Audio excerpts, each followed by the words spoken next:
Good afternoon, everyone, and a very warm welcome to all of our wonderful alumni who have come back home. It is so wonderful to have you back, where so many beautiful memories were made and so many lasting friendships were forged. This event is not just another one on the calendar. It marks the culmination of over 5 months of hard work and the dreams of many for a long time.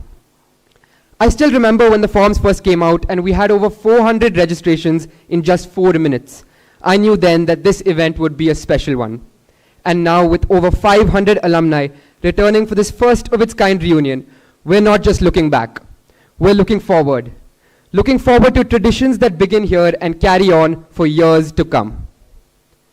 Now, to lead into today's session, it is only fitting that we begin with someone who holds the vision of this university at heart. He was the Deputy Dean, Academic Programs and Professor of Organizational Behavior at the Indian School of Business, one of the top-ranked global business schools in India. A leading researcher, senior faculty member, executive coach to CEOs of renowned corporates, and a favorite professor to all of his students. Please join me in welcoming our respected Vice Chancellor, Dr. Dishan Kamdar.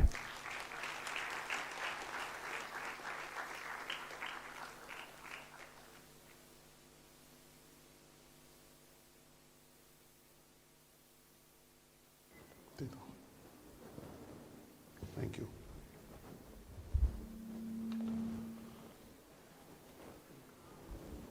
Yeah.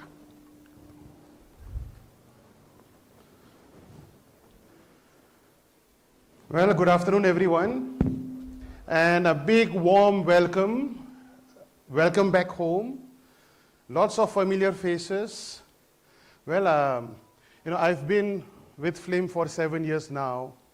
And, I had the chance to meet a lot of students that I taught in the past, over the last 7 years, but also many faces that I've not seen before. So, it's an incredible feeling. I'm sure you'll agree with me, reconnecting with someone that you met after a very long time. And, yesterday I was just walking around campus, and I saw this big cheer, multiple groups cheering, laughing, reconnecting. And I saw a group of alumni waving to me. And I thought, at least someone recognizes me. And I stopped my buggy and I said hi to them. And they ran towards me. And I felt like a celebrity for a change. But then they just passed me because they were reconnecting with their batchmates behind me. Thank you, right? But it's such a joy. It's such a joy seeing all of you being reconnected. It's just an incredible feeling. And I'm sure you'll agree with me. It's a more incredible feeling as you walk by the corridors at FLIM University now, the same corridors that you walked when you were studying 5 years back, 10 years back. We've got alum representations from every batch in this homecoming. Right? So kudos to all of you.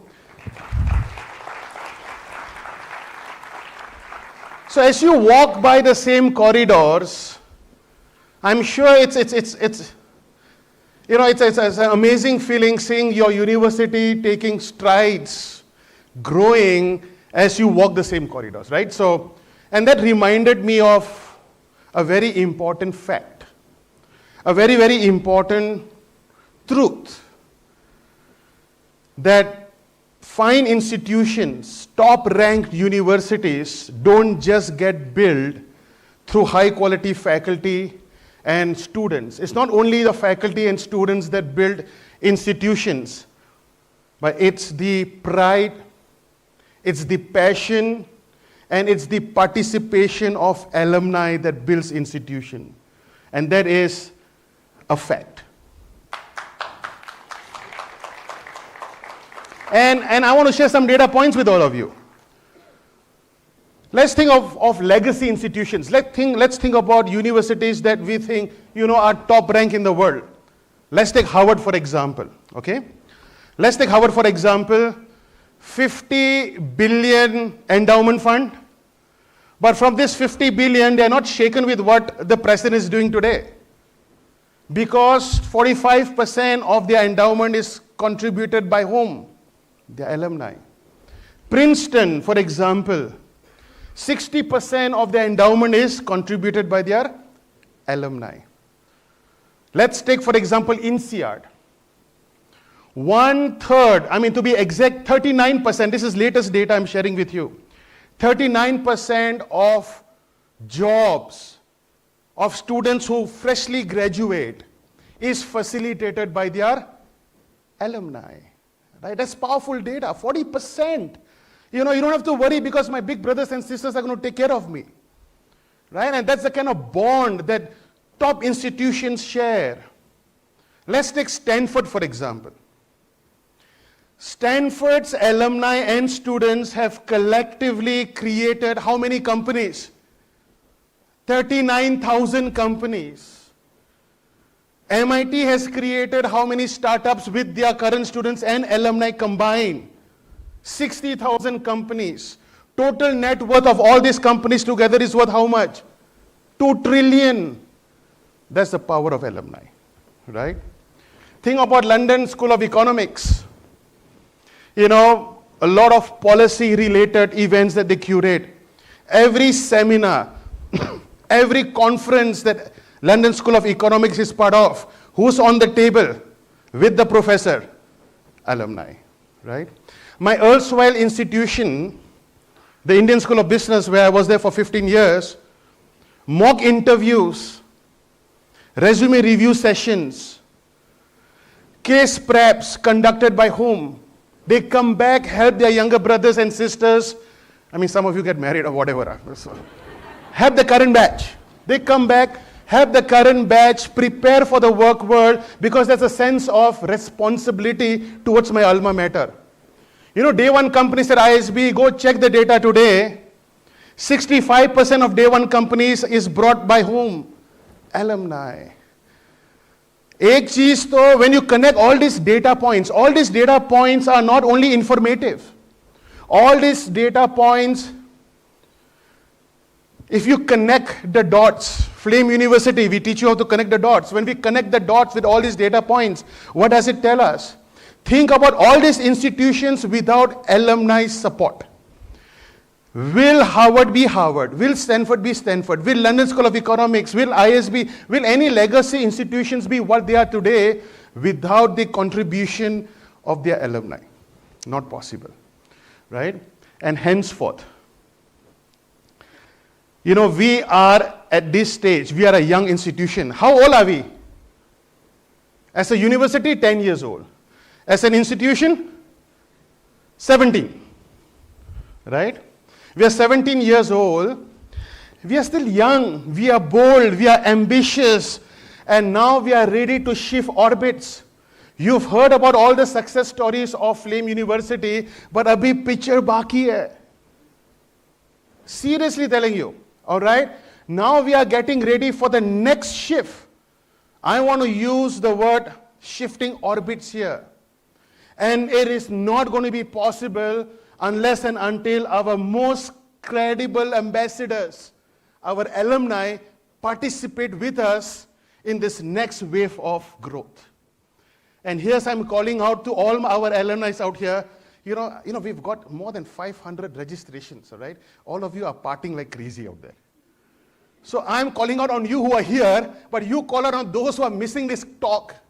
I'm calling out on all of you to come back and contribute to the next wave of growth, right? And how do we contribute? I'm going to have some ideas to share with you, but let's recap very quickly, all right? Flame's journey, right from the origin, all right? So I thought it's nice for us to see the growth. I'll show you some numbers, all right?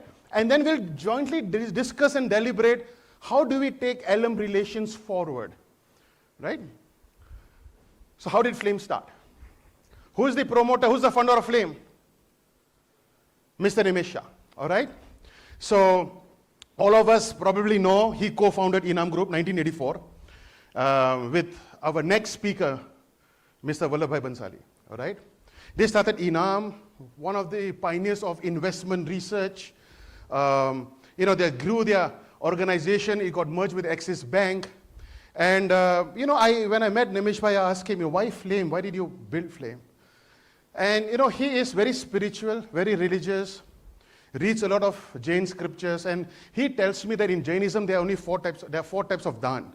Giving back in terms of medicine, if you want to give back to the community, giving back in terms of shelter, giving back in terms of food, and giving back in terms of education. But amongst these four different types of dan, Gyan Dan, as he calls it, has a cascading effect. When you make a difference to one child, when you make that child a responsible leader, the person goes back and make a difference to the community at large. And that those people will make a difference too. It's a cascading effect, and that idea gave birth to Flame. Right? And the idea is to create response. It's not about making money. Do you know something? I must share this with you. Our balance sheet is zero debt. Right? So this is one of very few universities that has zero debt in the balance sheet. That doesn't mean I'm not going to ask for contributions. All right? That's the benevolent intention of the founder. We need this to be sustaining. We need this to grow. All right? He wants to also prevent, we want to create reverse brain drain. We want to create islands of excellence. We want to create a Harvard in India. We can, and we are on the way right now. Right? So that basically gave rise to Flame University. Quiz question. Welcome back to class, everyone. We talk about values. 5 values, remember? It was all over Flame. I wish I could distribute Kit Kat chocolate for the right answer, but how many of you remember our values? Anyone? Come on, class participation hoga. Ahimsa, great point. Number 2, humility, excellent. Number 3, sorry? Yes, respecting human dignity, correct. Stop looking at your phones. These are the 5 values, right? So when we started Flame, we created our mission, vision, and our values, and we still live by it, all right? Now, I expect all my alums to not only live those, yes, we live by these values, we incorporate these values during your Flame journey, but bring those values back as a leader. And humility, respect for human dignity, ahimsa, especially as leaders. I'm speaking to leaders out here, right? It reminds me of a quote by Simon Sinek. Simon Sinek says, leadership is not about taking charge. Leadership is not about taking charge. It's about taking care of now who are in charge, right? I think it's very gehra statement, all right? And that is only possible if you embrace some of these values, all right? I'm writing a book right now. My chapter 7 is titled, Don't Be Nice, ... Be breathtakingly nice, right? I think it's so important. Do not forget the humanness as you lead your organization, right? And this is something we taught you at Flame University, okay? Point number 2, mission, vision, values now. Vision and mission statement. Anybody? I see some of my faculty out here. Don't be surprised if I cold call you. Next time, no one will attend my session only. All right? I just want to remind all of you, all right, from the next slide onwards, we'll do some guesswork, but these were the mission and vision that we started Flame with, and we still continue to drive this mothership with the same values, mission, and vision. There are 3 aspects of our vision, right? Number 1, aspirational destination for students and faculty. Number 2, the push the agenda of research and teaching, right? And societal upgradation phenomena, right? We want to make a difference to society. Our dream is every child that comes to Flame, when you come to Flame, you think about I and me, but when you leave Flame, the narrative should change to we. I don't want to be successful at the expense of other people. Let us all grow together, right? It's about me, my society, my environment, inclusivity, all those values we've imparted in you, and take the flag higher, okay? Now this has been the history of Flame University. Some of you, who have joined us way below this, below 2015 as well. I've just put in the, little infographic. ever since we became a university, right? So we launched more programs given the passage of years. In my next couple of slides, I'll have a snapshot of, programs that we have right now, including PhD program, a newly launched Masters in Science program. We have 13 different programs at Flame today, right? So, and we've also, this is something that we celebrate and cherish NEC A++ accreditation. I think all of you should be proud of this, right? It's not easy. The entire machinery worked so hard, I must tell you, right? Full credit to the entire team, students, everyone who worked tirelessly over the 3 years before the accreditation. And we are the only institution in Maharashtra that got A++ the first time.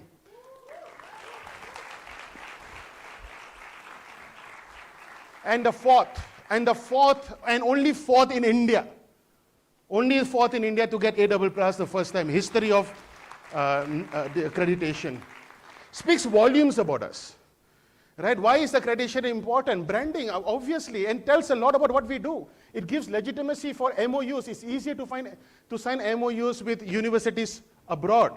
It's easier for us to get research grants from the government. There are a lot of benefits that accrue with this accreditation, right?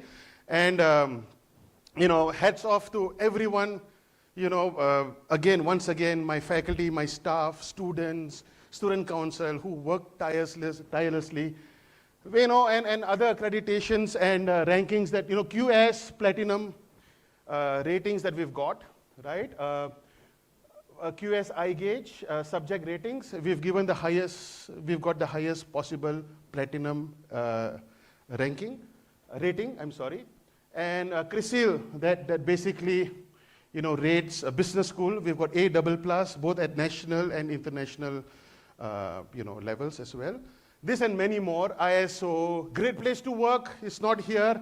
We have been, been awarded the great place to work 5th year in a row, 5 times every year. Very few education institutions, get rewarded with great place to work. It tells a lot about trust and our culture, right? And all of you know it's all about culture. If you want to build institutions, it's all about culture and your core team. So a lot of things have happened, and I hope this is a good update for all of you. Next question. How many schools do we have? We call them faculties at Flame University. Any guess? No, not departments. I'm talking about schools, right? School of Liberal Education, 4, 5. Answer is 5. 5 faculties. Right, we have the Faculty of Liberal Education, obviously. Faculty of Computing and Data Science, a new addition, a recent addition over the last couple of years. Faculty of Design, Art and Performance, another recent addition. Faculty of Business and Faculty of Communication has been there. All these 5 faculties contribute to 25 majors and 24 minors. And they contribute to 13 different academic programs at the university. And this is the academic growth that we've been able to establish, right? Are we going to have more faculties? Maybe yes, maybe no. But I think it's time for us to consolidate. We've grown pretty fast by God's grace. I think it's time for us to consolidate before we think about the next orbit shift, before the next wave of growth, okay? So, this is going to be there. This is the current state of affairs. Currently, we are undergoing a curriculum, an extensive, comprehensive curriculum review program. And based on the outcome of the curriculum review, we want to bring in more skills for students. We want to bring AI. We want to bring in more quant to our curriculum because, in the past, we were 3+1. Right now, at Flame University, all students get automatically enrolled into a 4-year program. Now, this gives us an opportunity to retinker the curriculum for a 4-year offering. In case you want to leave, you can leave after 3 years. It's 4 minus 1 now, all right? So we'll be reaching out to you, we'll be calling you. We need industry perspective. How do we curate the 3rd and 4th year especially to make students future ready, job ready, all right? And that has to be customized to disciplines, not only to general flame students. Yes, the general flame ka, skill sets should be there in the curriculum, but if you are majoring in econs, for example, if you are majoring in business, for example, what additional unique skill sets do you need? Let's hear from the industry and let's provide that in the curriculum. Now we have space, we have bandwidth to do that, right? So stay tuned, I'll be reaching out to you, the team will be reaching out to you, all right, for your inputs. How many faculty do we have right now? Any guess?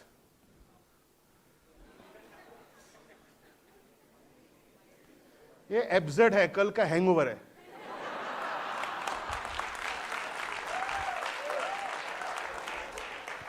इसको हम बोलते हैं orbit CP. You know, when I teach in my class, I have class participation. I do, all right? But when I have such arbit CP, I draw a dustbin and I say that comment goes there. I'm just joking, right? How many faculty do we have? How many faculty? All right, this is number of faculties, right? 180 full-time faculty, right? This is how we have grown, and we are extremely selective in whom we hire as faculty, right? So if you look at, the PhDs of our faculty, this is just an example of where they come from, right? PhD kahan se hai? 92% of our faculty have PhDs, and they come from very good programs.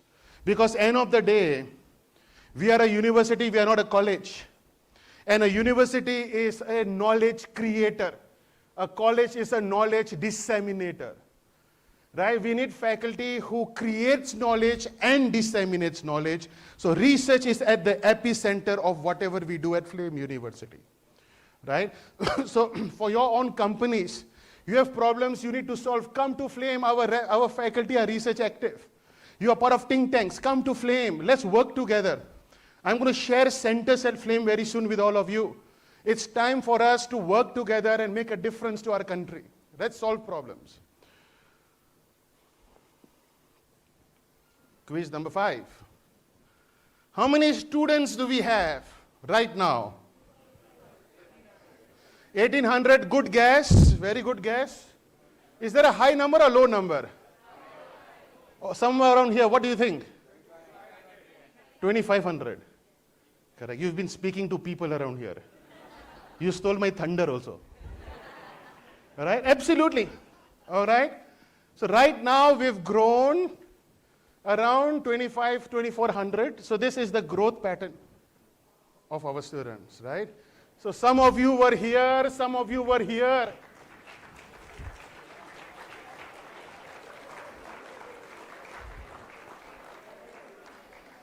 This is how your university has grown by God's grace. Without compromising quality, I must add. Even the quality matrix has grown. All right? I have my own personally quality metrics wala chart, and trust me, there's an internal data. It's also an exponential graph.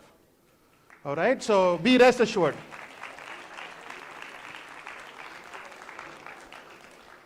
We are not here just for scale. Remember, it's the benevolent intent of the founder. The founder has not taken a single penny and will not ever take a single penny from Flame University. Surplus gets regenerated. So this growth is not to make additional money so that, founders, no, aisa nahi hai. This additional surplus is replowed back so we can hire now, we can offer chair professorships, for example, more research budget, more conferences for students, right? And that's very unique for India, all right? And what do you think will be the number going forward? Like I said, we will be consolidating, okay? So the numbers will be range bound from here, all right, for a couple of years before we take off again, all right? Because it's important for us, the non-linearity of growth, as they say. You grow, then you regress, you grow, then you regress. So for us, is you grow, you taper, take stock, and then grow, then you take stock, then you grow, all right? So be rest assured, UG will not be more than 700, approximately 700. We have a cap for every program now, but the number of applications the brand has become very strong. We see great growth in the number of applications, so we can be more selective. And this is a very interesting chart. Initially, people used to say, flame में तो गुजरात और महाराष्ट्र के बच्चे आते. And then the narrative changed, South के भी बच्चे आते. Today, my largest market is from North. All right? So we have entire India represented, right? So this is a snapshot, and I think you should be very proud of this, right? Every batch, every program we have, and what is interesting is approximately 30% of the student body come from tier 2, tier 3 cities, all right? You guys have been part of the vibrant life at Flame. How many clubs do you think we have right now? 32. Who says? Wrong answer. Another guess? 40. Who said 40? Wrong answer again. 55. Almost there. 60. Excellent. Excellent. With the growth of student body, we want Flame to continue to be vibrant. And this is clubs by the students, for the students, by the way. Check out their excellent work in Insta.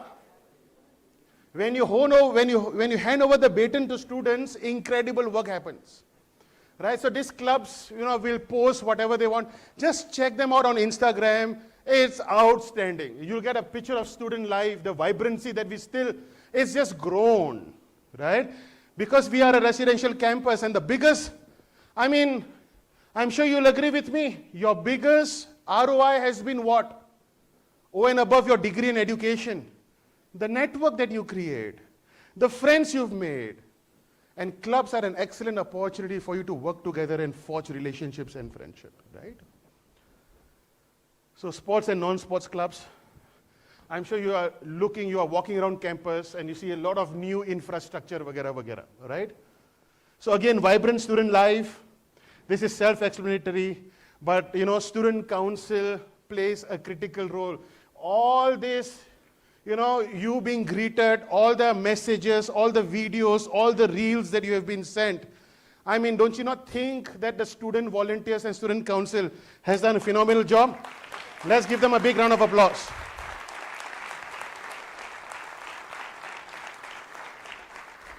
One of the most cohesive student councils I've ever seen, jokes aside, right? So everything, as they say, right? The best is for you to be your own competition. So they raise the bar for the next council, they will raise the bar for the following council, right? And so on and so forth, right? So the Flame Fest continues, it becomes bigger and bolder. And what we prioritize and what we continue to prioritize is student experience outside class. It is as important as student experience in class at Flame University, all right? And we continue to emphasize, we encourage students to be part of multiple activities, cultural, sports, clubs, vagara. This is where you hone leadership, team spirits, you know it all. This is a very important slide in my opinion. Oh yeah, I gave it away in the previous slide. Yeah, okay, fine. You know it, all right. But how many students are on free ships? Now what do I mean? So scholarship and free ships are two different things. Scholarships, there's merit-based and need-based. Free ships are given to students from very poor backgrounds who can't even, they're very, very poor.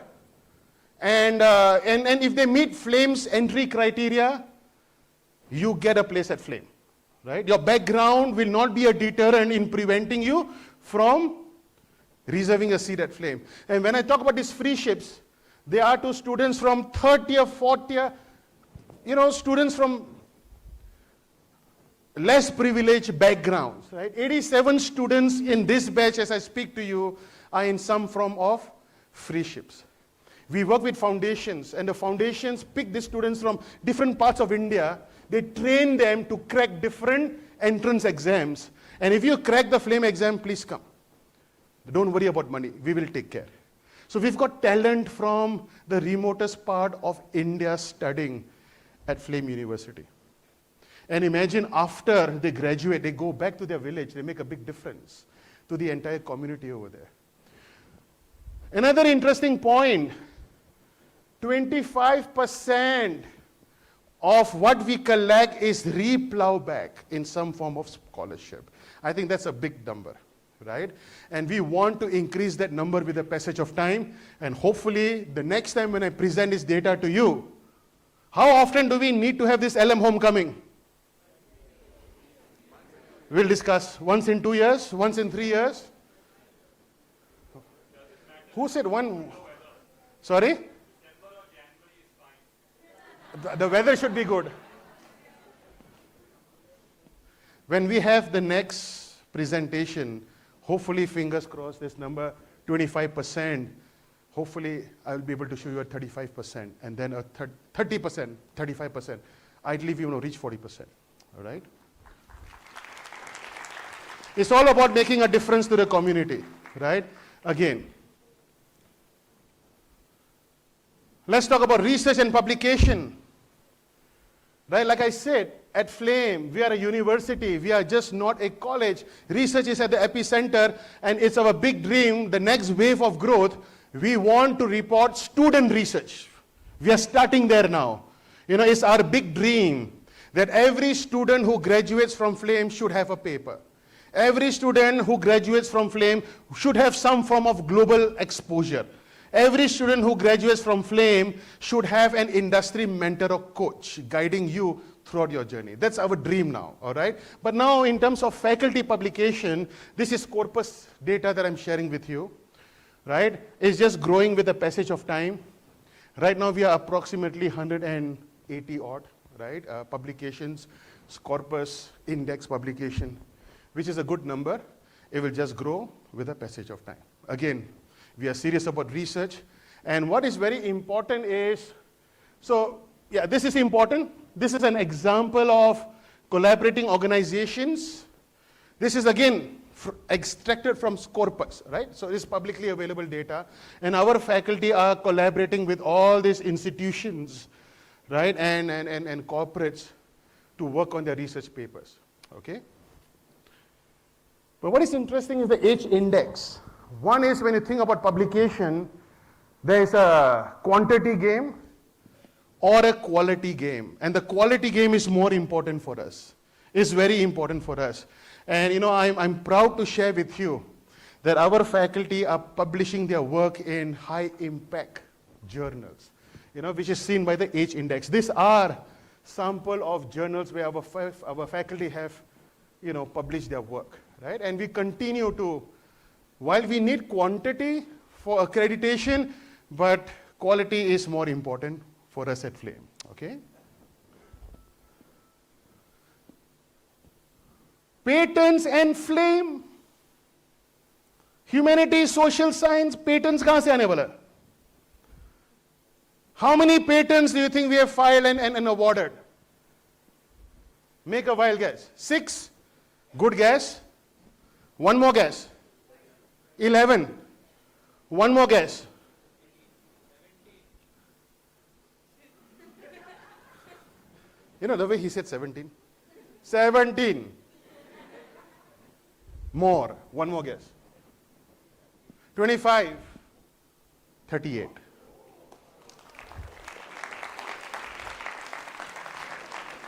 Thanks to the addition of design and computer science. But this also includes humanities patents as well, all right? And what is interesting is the patents that we've been awarded are not only India-centric, international patents, US, German, and Indian patents, right? And we continue, right? Because at the end of the day, if you have a school of computing, if you have a school of design, you need to showcase your innovation. You need to show via patents, okay, that we get awarded. How many centers do you think we have at Flame University? Now, why are centers important? Let's talk about that for 1 minute, right? You know, we talk about global institution. We want to be global, but we want to be relevant to India. We want to solve India-centric problems. We want to solve the world's problem as well. And through centers, we get people from the industry, we get people from the government to work with our faculty and students to solve problems faced by business, government, society of our country, all right?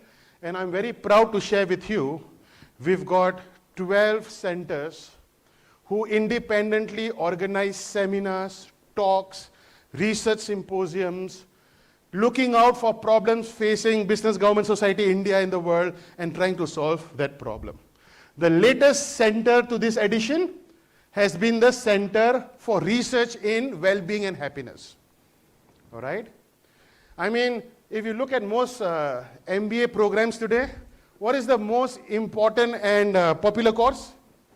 Happiness. We need to teach people how to be happy these days. Mental health is on the rise, and henceforth we thought, let us start a center for research in well-being and happiness, right? And trying to solve some of the mental health problems faced with people in our country. How many academic partners do we have? How many MOUs have we signed and are also active at the university? Make a wild guess. 18, good guess. One more guess. 90 or 19? Could be random guess, yaar. It's your friend, no? All right? 80. Yeah? As we speak.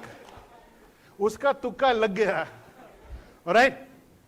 80, and more recently we signed an MOU with Middlebury College, very, very strong college in liberal education, Harvard University Center for Geographic Analysis, University of Southern Illinois, St. Andrews, University of Exeter. Just last week we signed their MOU.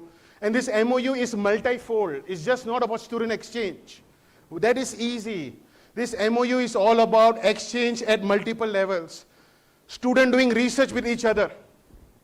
All right? Faculty doing research with each other. Centers from your school and my school collaborating together. Right? Your faculty coming here, teach, getting credits over there. My faculty going there to teach, getting credits over here. We are trying to formalize some of those policies. So this is an over-encompassing MOUs that we have with 80 countries.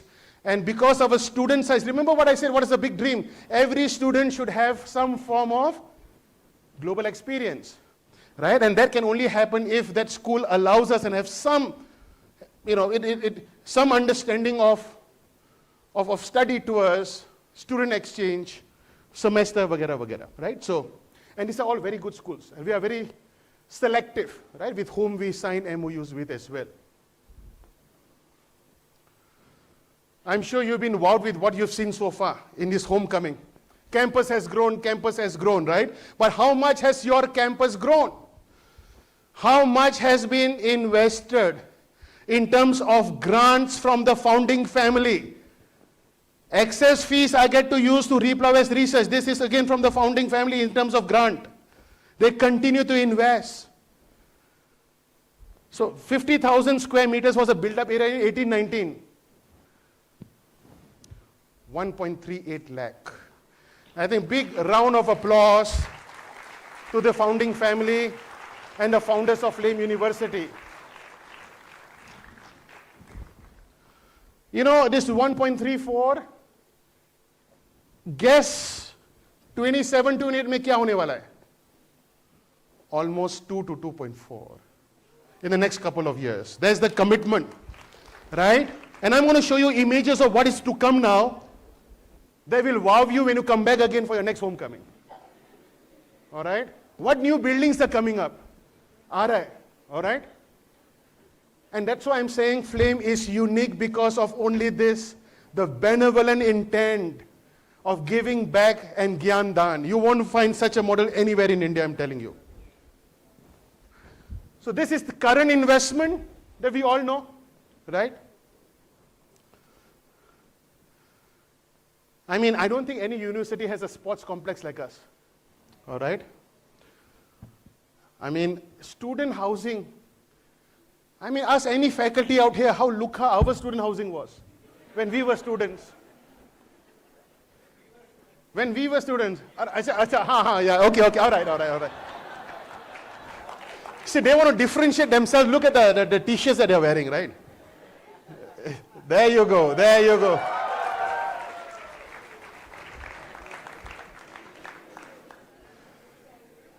All right.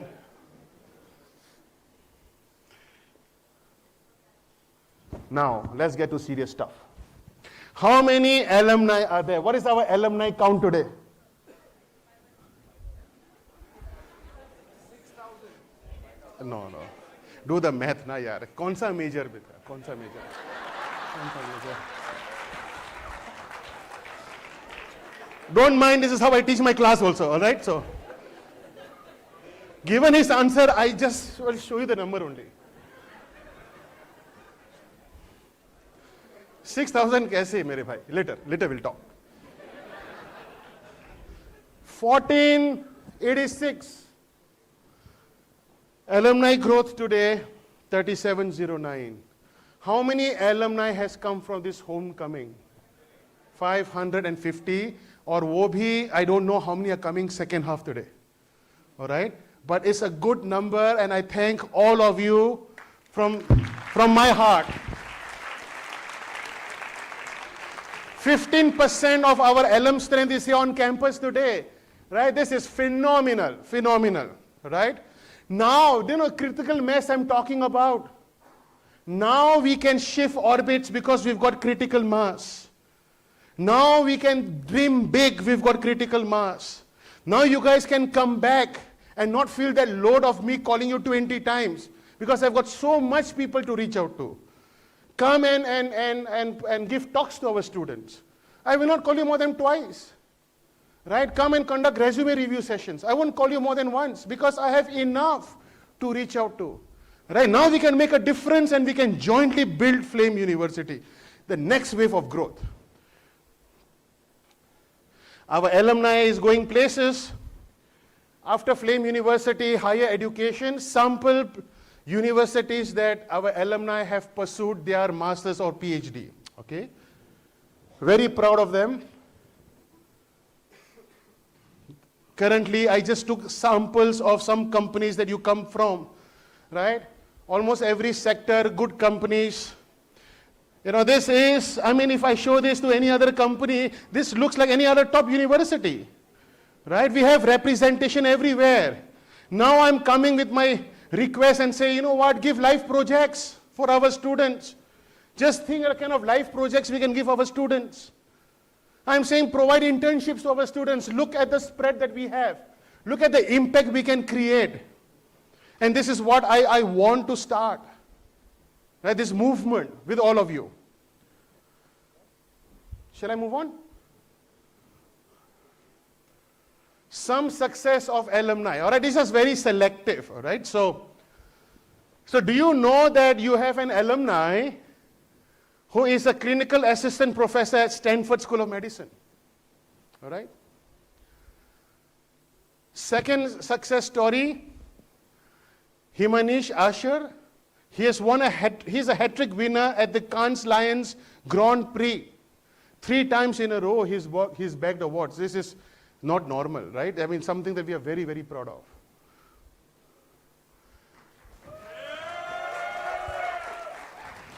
This is celebrating you.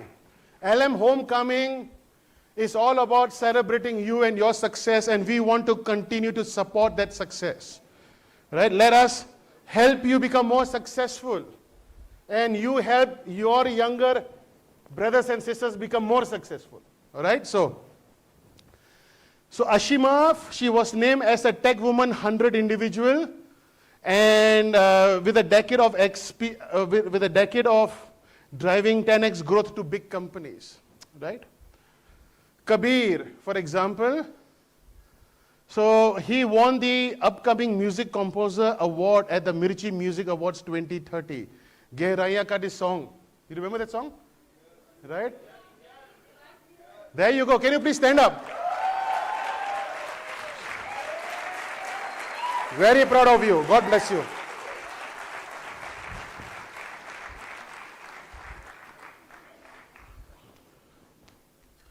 All right. See, either this is coming from my alumni who's getting bored with my talk, or some of my colleagues getting back at me, right? So, Anyways, you know what? I will just skip through these slides, all right? And I want to talk about something serious now. You know, Shri was recognized as the Nagpur Hero 2025 by Shri Nitin Gadkari. Ayush Vyas, for example. Are you here, Ayush? Please stand. Let's give him a big round of applause. Super.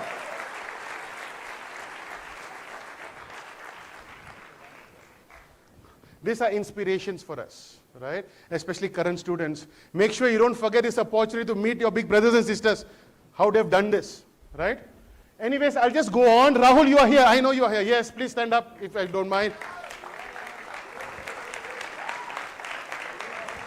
Man of Excellence Award by the Indian Achievers Forum. God bless you. Right? Ria, are you here?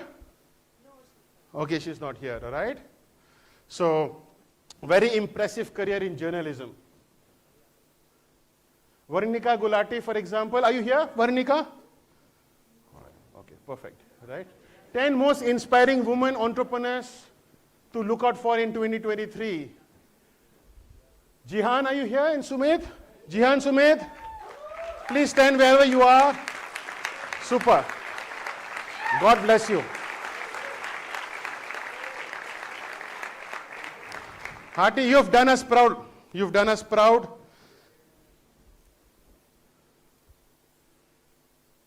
Alum engagement. This is where we are right now. Okay? And I am very grateful from 2018 to 2023. We talked about endowment, right? We have alums who have contributed 1.1 crore so far. So thank you very much. All the alums who have contributed to the growth of the university. We've got 11 alumni chapters now. We need to rethink how we operate. We want to invest in you. We want to create knowledge sessions in your respective chapters. We want to create network opportunities in your respective chapters. We want to start special interest groups in your respective chapters. But every chapter will have their own personality. Every chapter will have different wants and needs. It's time for us to reorganize. It's time for us to kick momentum. It's time for us now to think about governance of alumni relations. Do we need 11 chapters or do we need to consolidate just 5? North, South, East, West, and international. Right? So these are talks, these are things that we need to think about, discuss. I'll be sending you a lot of emails. Please update your emails with us. Tell your friends we need their updated email ID. Very, very important. We will organize multiple meetings going forward. And the meetings would be to discuss how we can contribute to your growth. What would alumni want? Networking opportunities. What would alumni want? Help me with my startup. Help me with jobs, for example. Can we not have career services for alumni at Flame? Why not? What would alumni want? Lifelong learning. We are going to build executive education at Flame. That's part of the next 5-year vision. Can we give you discounts for our executive education programs, right? So we are coming up with a lot of ways in which we can help you grow. All right, but we need to brainstorm and kind of create a structure. So I'll be sending a lot of emails. I'll be coming to different chapters to meet you. Please spread the word. I would love to see you in smaller groups. Let's pave the way together. All right? Now, how can you help us? Remember, I talked about all the top legendary universities, all the big brands. They cannot be where they are without alumni support. That's the sticky glue. And all of us at Flame University want to be like the Harvards of the world. We don't have aspirations limited to India. Our aspirations is global, jokes aside, and we need you to contribute. And how do we want you to contribute? There's a QR code. But what is this QR code all about? 1 second. When you click this QR code, you will get into this very simple page. I would like all of you to think and commit right now. How would you like to contribute to Flame University? How would you like to hold our hands as we shift orbits? All right? Conduct resume review, conduct mock interviews, come and give talks and give industry insights, all right? Providing real-time life projects for our students. This helps us remove the industry-academia gap, right? Providing internships, donating in terms of sponsoring, right? Merit-based scholarships, need-based scholarships, free ships. Please contribute. Most importantly, remember what I said, 3 things is the big dream at Flame. Every child should have a global exposure, every child should have a research paper, and every child should have an industry mentor. Can you adopt 5 kids? Jokes aside, I'm saying just volunteer and say, I'll give time to 5 students in whichever program you want, and every quarter I will spend 1 hour with them. Unstructured conversations. When we have unstructured conversations with people from the industry, it helps us recalibrate our sense of purpose. Right? So pick whatever you want. Right now, I'm going to give you 30 seconds. There's the QR code. And I look forward to an overwhelming response. Let's take Flame together. Flame will not be global without your help and your support. Trust me, no university can. It's time to create this momentum, dear students and alumni. I hope the QR code is working. Yeah, perfect. Thank you. And you can tick as many boxes you want. And the person who ticks the maximum boxes has a hidden surprise. I'm just joking, right? Anyways, I think I'm running out of time. It's time for our next speaker. Do I have time? Yeah? Okay, perfect. So let me move on. Future vision. What's next for Flame University? What does the next 5 year look like? Right? I want to share some priorities which are very simple but very, very important for all of us. Priority number 1, our curriculum should continue to be rigorous, relevant, and futuristic. It has to go through iterations every 3 years. Gone are those days when you do curriculum review once every 10 years or once every 5 years. In today's time and age, when the world is moving very fast, we need to have, if not annual, every 2 years, we need to have an intensive curriculum review. Right? So we are reviewing our curriculum and benchmarking with the best for that particular discipline. All right? We also are creating what we call FlameX. We want to create our own platform where we provide education for the world. Right? So stay tuned. Once we have a congregation of around 25 modules, we will launch this, right, pretty soon. Number 2, we want to renovate our systems and process. We need to be paperless, right? And that's moving from people-centrism to system-centrism.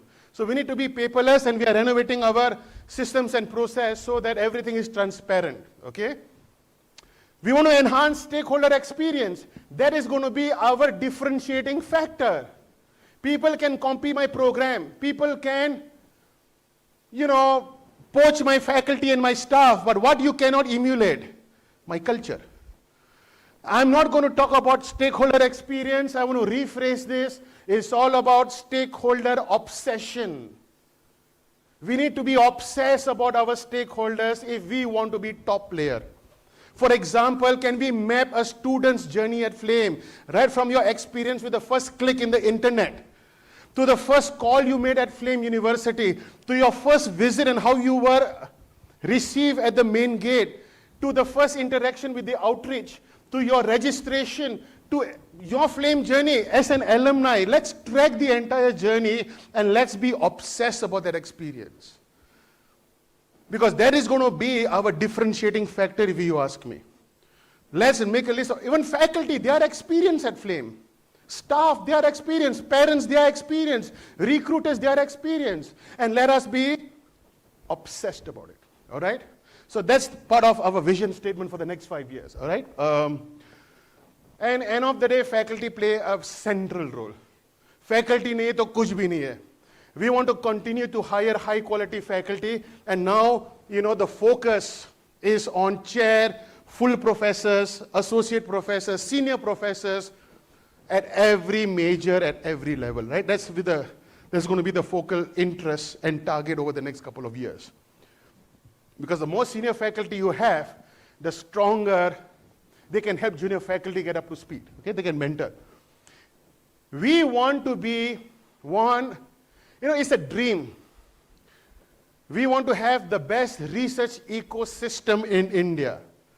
When I talk about research ecosystem, that will help us attract international faculty, because end of the day, faculty would want a great research ecosystem. We want students to do research. We would want Flame to be the sabbatical capital. Senior faculty, you are on sabbatical, come to Flame. We will take care of everything, your lodging, boarding, but make sure you're working with my student and faculty on some research projects. All right? So we want research to continue to be at the epicenter, and we want it to be bigger, stronger, bolder, okay? And globalization, as I mentioned to you, every student should have a global experience, all right? So globalization, more MOUs, deeper MOUs with current partners, da-da-da. So this is part of our strategic vision and priorities for the next couple of years. And in terms of expansion, 73-acre campus to 100 acres. We will increase our academic offerings and more in graduate programs. The next phase of growth will be in graduate programs. Masters in psychology, for example. Masters in computer science. Masters in design. I'm just shouting out loud, all right? So more PhD students. All graduate programs will be the next wave of growth. Now, we have 180 full-time faculty, we want to increase, right? We're going to be selective, we want to hire senior faculty, and that number is going to grow to 250. We want accreditation and rankings. QS, imagine his Flame is topmost in QS rankings. Let's give a big round of applause to our very generous board member, Mr. Vallabh Bhanshali. All right, remember I promised to show you some pictures of future expansion. Now you are wowed by what you see. Let me bring you to the future. All right? This is what your entrance is going to look like. Right? Yeah. Yes, you have to make sure you come back after 2 years. All right? To see this come alive. Right? There's a picture with a fountain. I guess there's a fountain as well. I'm not too sure. All right? A new building has been commissioned. Within the next 2 to 3 years, you'll see a new building solely dedicated to design and computer science. That's going to be our focus area. Remember I mentioned rigorous, relevant, and futuristic. Right? So design, computer science, that's where the future is. Right? That's where innovation is coming up, and we're going to have a dedicated academic block for these two very important faculties. Student housing. After 2 years, when you are back here, you can knock the doors and a faculty will invite you home. So you know Alumni Homecoming, how many beds we have? You can write to your faculty, can I share your house as well? All right? We'll have more beds to share. So we'll have a student faculty housing ready in the next 2 years, 1.5 years if I may. We're going to have a 5-story parking facility coming out. 500 cars can easily fit in there. So this is some of the many more changes. It's an evolving university. We will continue to evolve. And as I said, you have made a commitment, we have made a commitment. We will continue to invest in high quality research, high quality student experience, high quality curriculum, but we will not be able to take Flame forward without your contribution. You have signed up today. I will reach out to you. We'll create mini task force. We'll work together and we take Flame where it belongs. Thank you very much. God bless you.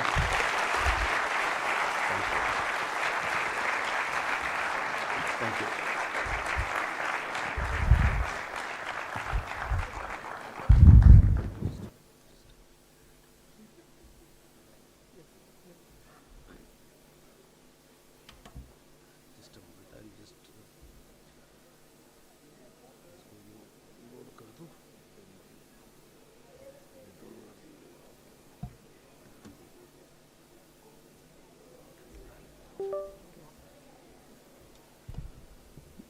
Guys, we request everyone to please stay back. We have another session coming forward.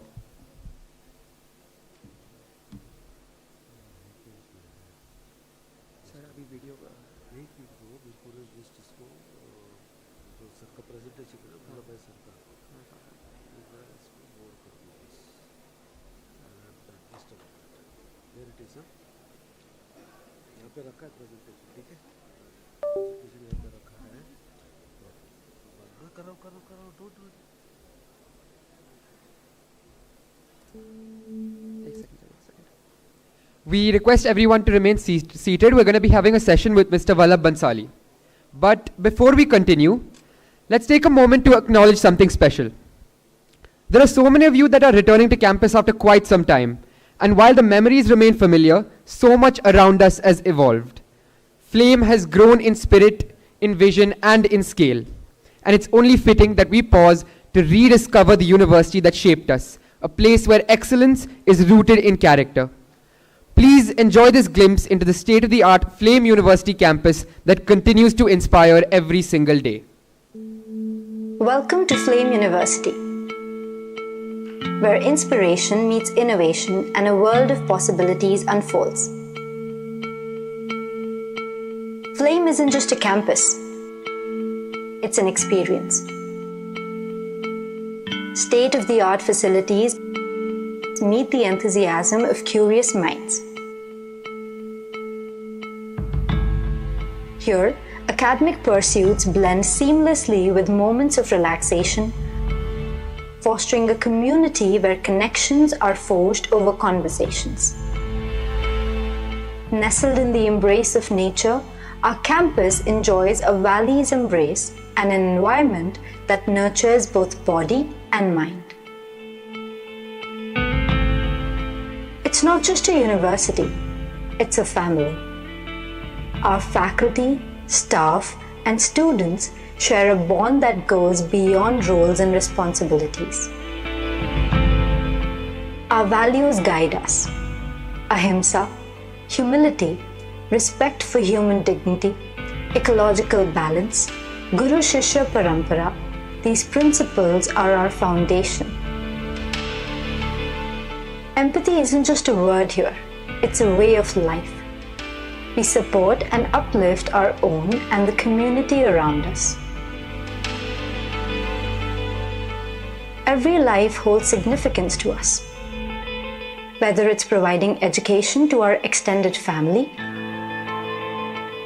or nurturing the environment, our commitment is to create a positive impact.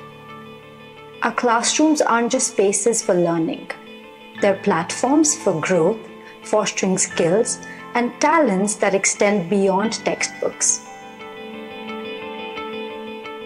We believe in holistic education that not only nurtures responsible leaders, but also helps shape well-rounded individuals who go on to achieve great things. Flame University, a testament to the extraordinary. A place where minds are nurtured, values are honored, and journeys of a lifetime begin. Discover excellence, embrace character. This is Flame University.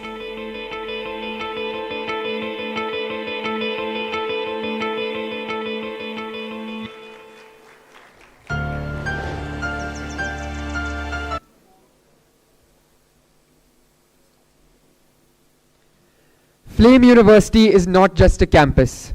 It's an experience that nurtures connection, values, and personal growth, something deeply felt in every path, classroom, and corner of this remarkable place. It is now my honor to introduce our special guest for today's session. Mr. Vallabh Bhanshali is a name that needs no introduction, yet deserves one every time. He is a distinguished Indian investment banker, venture capitalist, and educationist, renowned for his significant contributions to India's financial and educational landscapes. He co-founded the Enam Group in 1984 and led it as chairman until 2018. Mr. Bhanshali has played a pivotal role in landmark IPOs, including those of Infosys in 1993 and Coal India in 2010. His leadership extends to serving on the boards of the Reserve Bank of India and Axis Bank and contributing to policy-making bodies such as SEBI and the Bombay Stock Exchange's Index Committee. Beyond finance, he is a founding member of our very own Flame University and the Indian School of Public Policy. He has previously also chaired the Global Vipassana Foundation. And joining him in conversation is someone who represents the bright future of this very institution. Takshi Mehta, who is a second-year undergraduate student majoring in literary and cultural studies and minoring in journalism. She is an emerging entertainment and cultural journalist with over 3 years of experience. With more than 150 bylines, her work has been featured in prominent publications such as Business Insider, Vogue India, Architectural Digest, Hindustan Times, The Hindu, and others. Ladies and gentlemen, please join me in welcoming Mr. Vallabh Bhanshali and Takshi Mehta.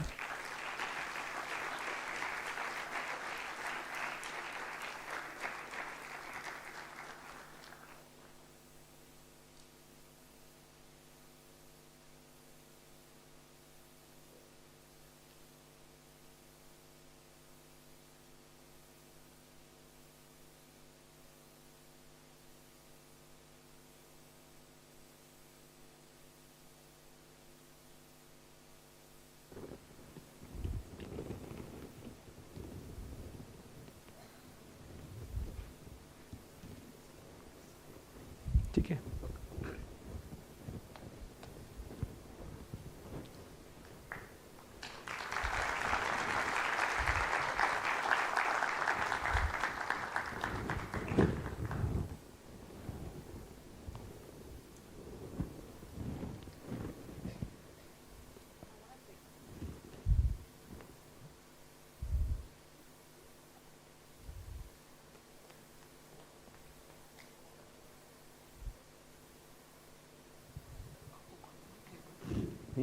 Collar mic. Okay.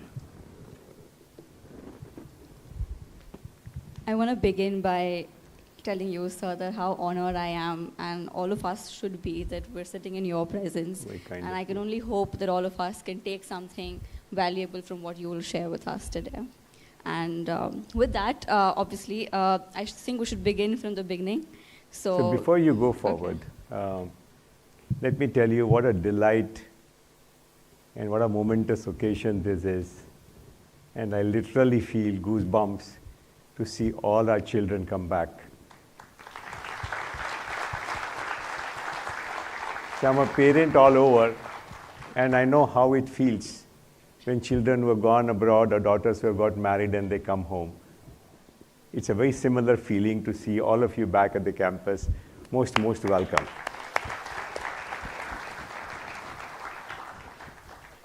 And it also makes me nervous that she is specializing in entertainment journalism, and that's how I'm here. I will try my very best to Please. not be everything about fluff and frivolous, but yeah. I want to begin by asking you that you've been a part of India's economic liberalization. Based on that, what do you think, where are we headed next, and what worries you the most?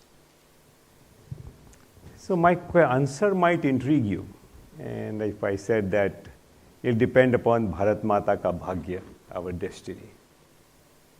Now, someone who has lived the life that I have lived, you wouldn't see too much of dependence on destiny, but yet I'm saying this, that India is a large, complex country with long history, diversity, etc., etc. And navigating it when our politics is so noisy, our neighborhood so friendly, is not an easy task.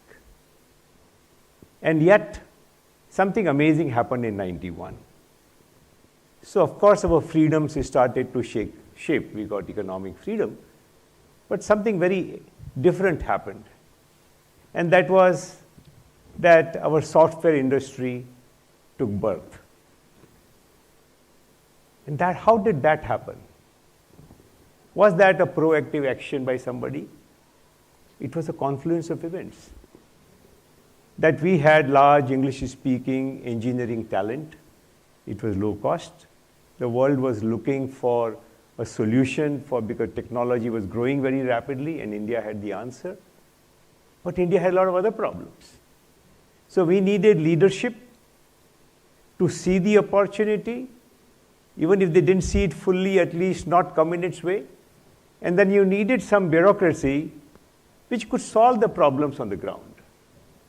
So today it may not seem important, but in an India which was fully controlled to allow people to export software, which meant nothing. It was just a floppy disk. So they imported floppy disks and exported floppy disks at that time. And the hardware-minded bureaucracy, police, regulators just couldn't understand head or tail out of it. And yet it happened. And that should tell us, and it tells us all the time, that how you need large doses of luck, all these confluence of events. One wishes that that confluence of events is visible to me today, but it becomes visible to someone else also. So before I go forward, let me ask you a question. Over the last 10, 12 years, which country grew faster? China or Thailand?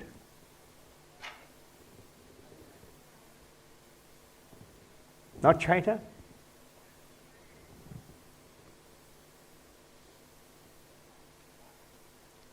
It was Thailand. But what do you think is the future of Thailand and China? What is the significance of Thailand in the world and significance of China in the world? Entirely different, right? So we happen to be amongst the fastest growing, large economies in the world for the last several years. And that shouldn't mean anything. It will depend upon some of the kind of actions that China has taken which makes it significant. And how does it show? How many Thai brands do you know?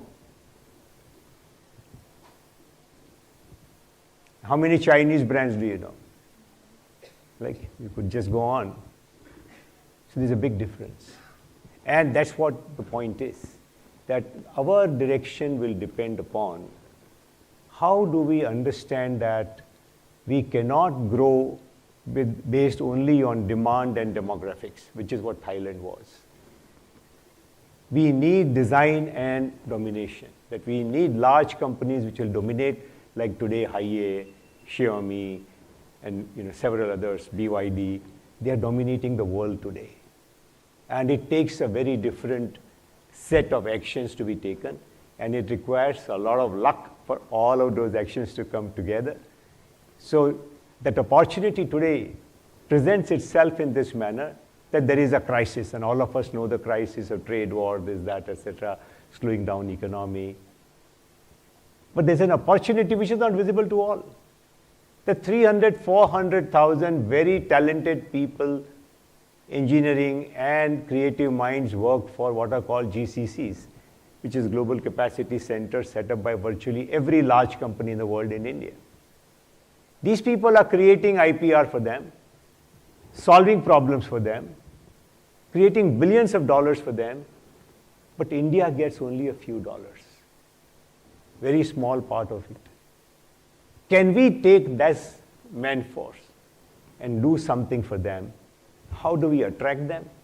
And then fund them, give them market support, create a consistent policy environment, and somehow simplify our very disruptive politics. So one nation, one election can be big help, because otherwise you have election every 3 months. And so how do we get out of this? So you need set of these things really to feel, to really exploit this opportunity. So that's what I would say, that it will depend upon our ability to see this opportunity and act in a concerted manner, that we become a Japan, Korea, Israel, or an emerging China, or we remain a Thailand, Mexico, Brazil, etc. I don't think we'll become an African nation. Sad, nothing wrong about it, but that's a sad reality. So it's a rather long answer, and I hope that is okay with you. That's perfectly all right. With that, I would like to ask you, is there an economic truth that we're refusing to confront? Sorry? Is there an economic truth that we're refusing to confront right now as a country? So I see an economic dimension and I see a moral dimension. So what worries me is our precipitous fall in ethics. Newspapers are full of, such heinous things.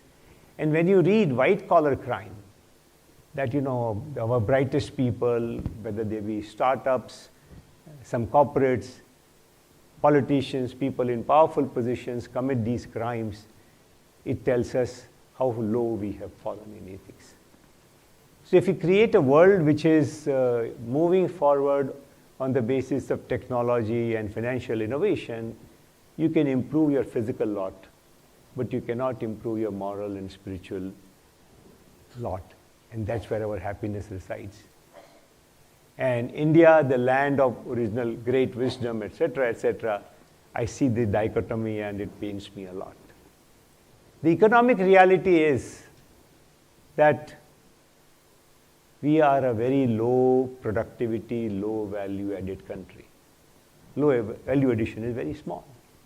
So you can read about all these millions of phones for Samsung and Apple being made in India, but we capture a very small part of that value.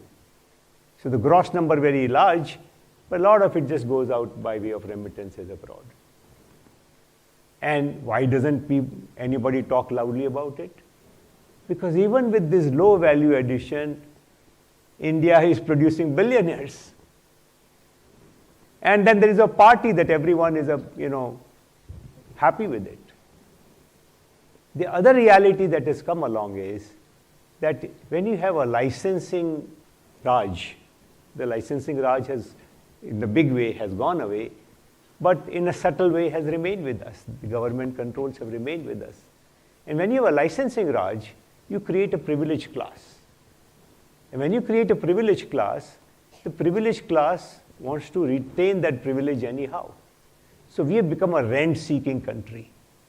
You will find that a lowly government employee could easily be asking for a bribe, though he adds no value, just to deliver a letter. A low-level manager will say to move your file and so on, and right to the top that people want to hang on to their privilege and exploit us. It's a mindset issue. And this low value add is accompanied by low productivity. If you compare ourselves with China, whether it be farm, whether it be mine, it be manufacturing, our productivity is 20%, 30%, 50% of what China is. So we made some move with infrastructure, with DPI, etc. And I don't want to give a very longish answer, but we need to think of this productivity to change for us to really move forward. You mentioned about there being a moral truth as well. You coined the term spiritual capitalism.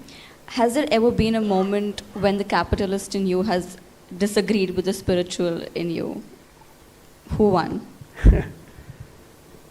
I would say generally spiritualism won, but there have been occasions where we failed. I failed. And one of them goes back to my earliest moment in my career. I started an accounting practice. And my first client, who came from the firm where I had done my articles, Dalal and Shah, it was a small company and they wanted to give away that audit. And so I felt mighty thrilled when the senior partner said that, oh, Vallabh, this audit is too small for us. You are a good guy. They will be happy with you. Why don't you take the audit? I didn't bother to ask what did the company do. The company had a fishing trawler. They were into fishing. I was caught in a dilemma. That a senior partner offering my first client to me so respectfully and lovingly, and what do? Do I say yes or no? I said yes.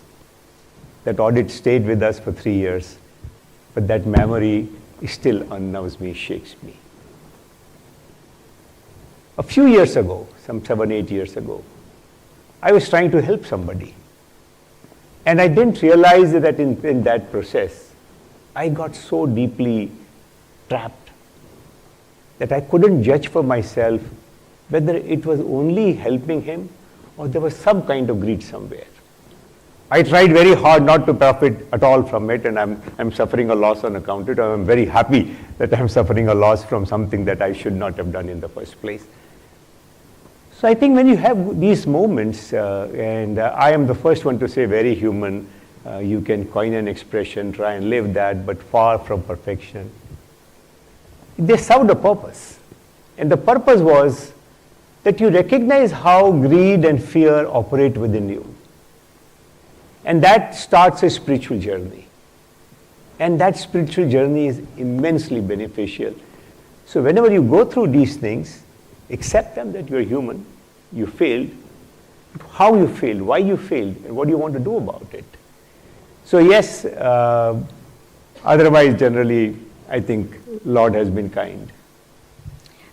You've been very forefront in philanthropy, and you've been a vocal advocate of philanthropic capital being smarter and not larger. What's the biggest mistake you see in India's philanthropy today? I wouldn't say mistake, but generally, how philanthropy comes about. So there are two typical aspects to it. People have a feeling that I want to do something for society, and it is accompanied by a quota mind. Like for example, now we have 2% CSR budget, and some of the companies don't want to think beyond 2%. That okay, we'll give away 2%. Some will optimize that 2% in, to get personal benefit and so on. So forgetting that, it does not recognize that we have a huge problem. The deficit that we have in terms of what needs to be done and what is being done is so large, and that this money has come after all your effort, after paying taxes and so on. It better be efficient. But because you have a giveaway mindset, you end up giving it away rather than making it productive. And so you find, you can see it in your own behavior, that when an occasion comes, you want to give 5 rupees, 10 rupees, 100 rupees, 5,000, 10,000 rupees, and then be done with it. You rarely go into detail of it. So you need to be more strategic. And the other way that you can be very strategic and very necessary is combine resources, so that you can become a force. And I'll give you one amazing story. This is a polio vaccine. So India had a lot of polio burden, and in the United Nations they passed a resolution that we should get rid of polio. India made a promise that we will vaccinate every child in so many years, etc., and it was lagging behind. And then somebody took the lead. It was Bill Gates. That he said, look, no one party can do it. Can we all come together? It took a few years for Birlas, for the Poonawallas who gave the vaccine, for a distribution system, for a reporting system. It took a few years. But the fact that in a large country like India, we were able to vaccinate every child and continue to do that was an example of smart philanthropy. Right. Moving on to a question I think we have to ask you in the investment sector, and probably more for selfish reasons than just to gain insight, is if you had to bet on one sector that would shape India's moral and material future, what would it be and We're why? sitting right here, education.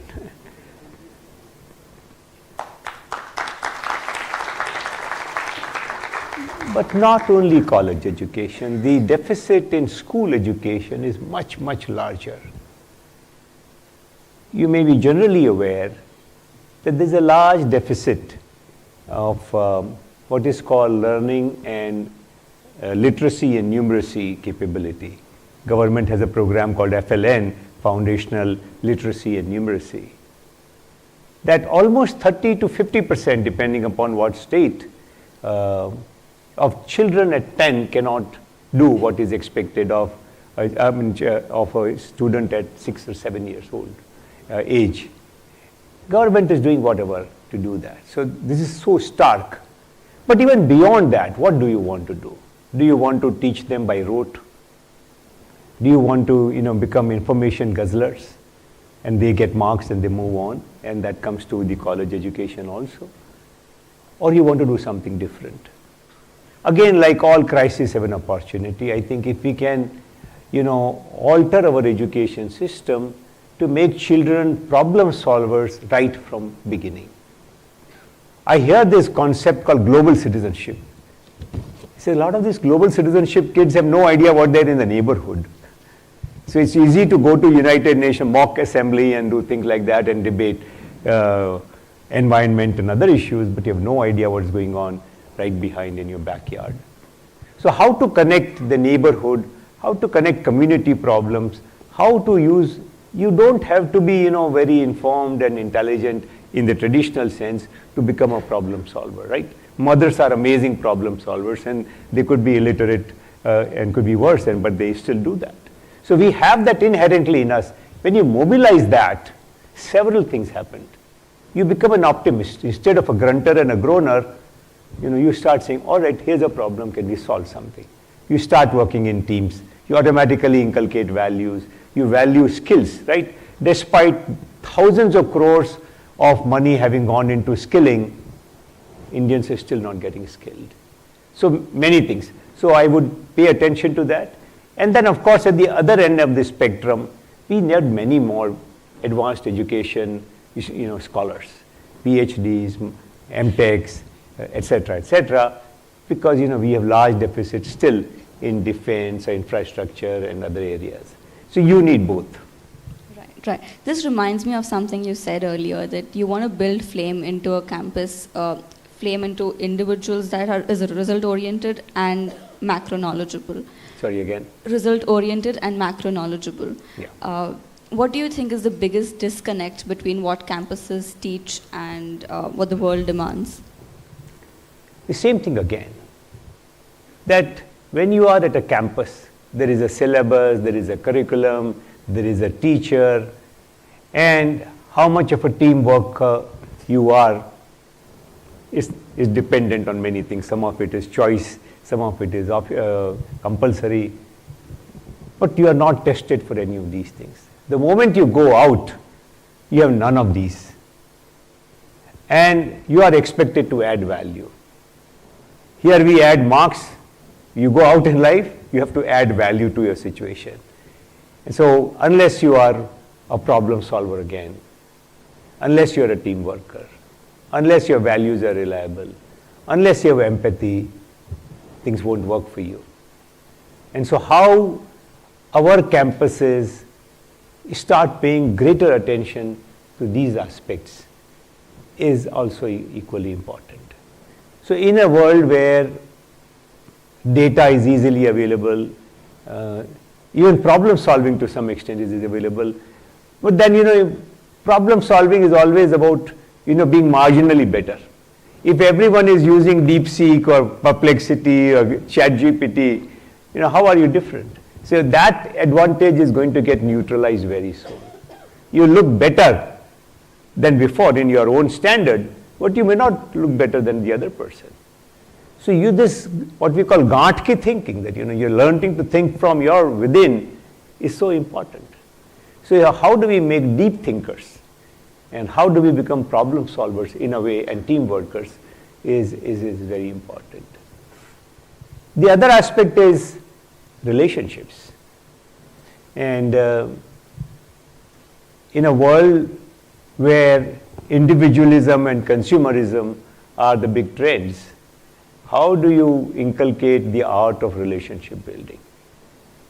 You know the famous Harvard story. Everybody knows the Harvard study, that what is the single biggest factor that will make you happy?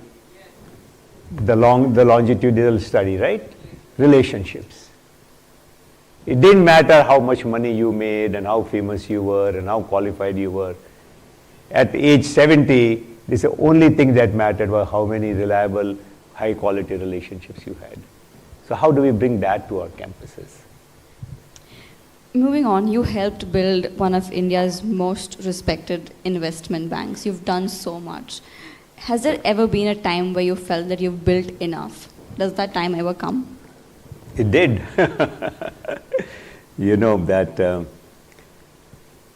So, could I say that it happened in a very planned manner? Not all of it was like that. I started to see business change, that we were a knowledge, skill, relationship-led model, where we wanted to leverage our knowledge, and that was a differentiator. Businesses started to turn the balance sheet way, that big boys brought large blobs of capital, and they would offer capital along with the service. And so the talent element, the quality element had started taking a second seat. And that was becoming primary because people are tempted by money on the table. And we said that, look, let me reflect on what has gone by. And when I reflected, I felt, oh, we have had a ball. We have done it all. From situation where, today I can say it because this is more than 40 years ago situation, that Reliance did not have 5,000 rupees check to write. And I used to sit in their office, trying to figure out how do we go ahead. And so from such grim situations, we were able to do what is called the G series debenture. Is so vivid in my memory. And from those situations to taking an erstwhile blacklisted company public. How to give them a second chance. Or being a part, and a very significant part, of bringing mutual funds to India. Today our markets are sustained, and the biggest factor in that sustenance is the mutual funds. But we got a chance to play a role while they were people who had a license to float a mutual fund, didn't know what it was actually, and we went and marketed. I remember going to many cities to market that mutual, this is what mutual fund, or all the large global funds, all the 4 large global funds that came to India, I was marketing them for that. So I said, it's been amazing. We've built careers, we've built leaders.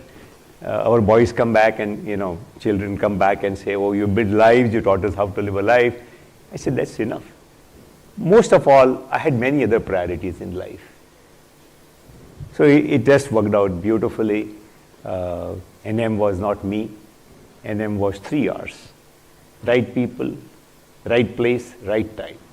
A great amount of luck that went into it. So I felt an immense sense of gratitude for that journey. That is...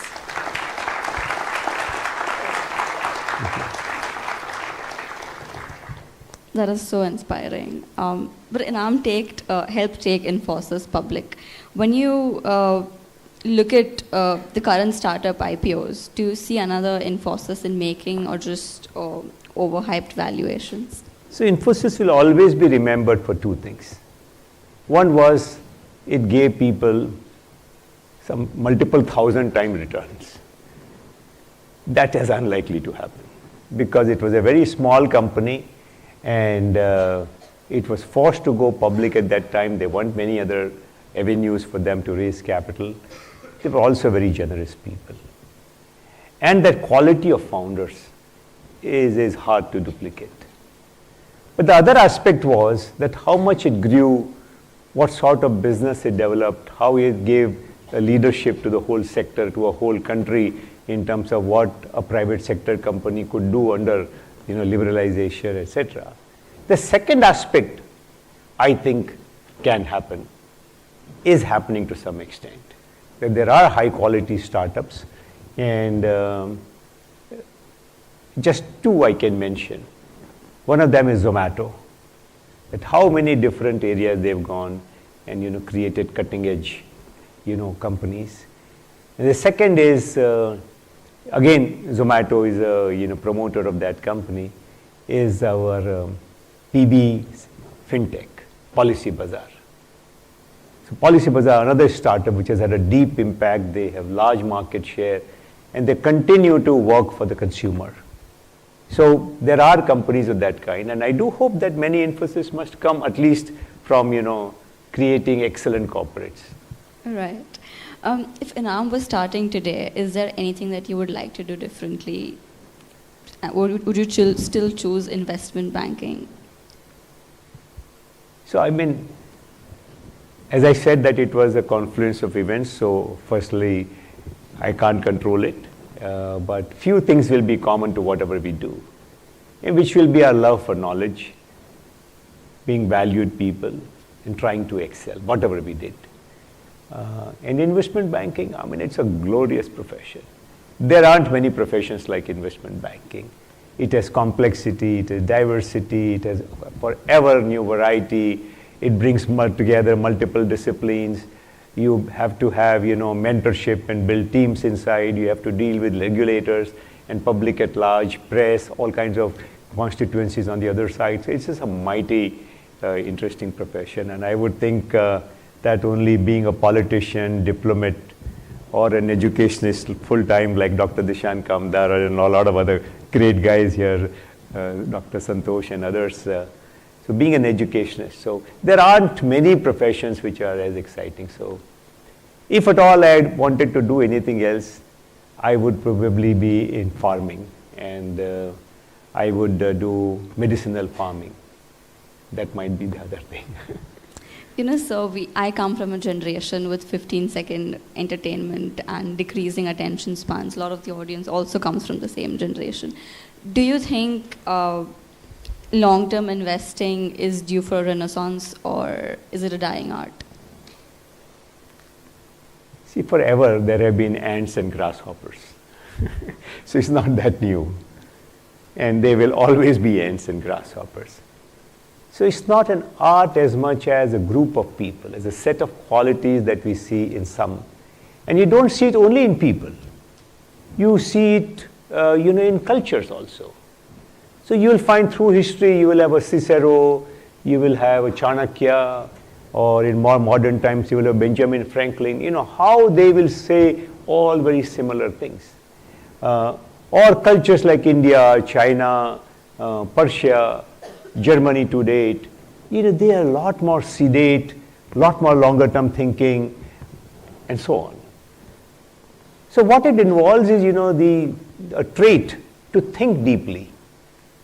And what Jeff Bezos said, Jeff Bezos, is an extraordinary character. It doesn't matter his market cap today may not be among the top 3, but you see, often people would ask, what's going to change? And then he would listen to people quietly, and then he would say, now tell me what is not going to change. He said, let me build a business around what is not going to change. So these long-term guys, they focus a lot more on what is not going to change.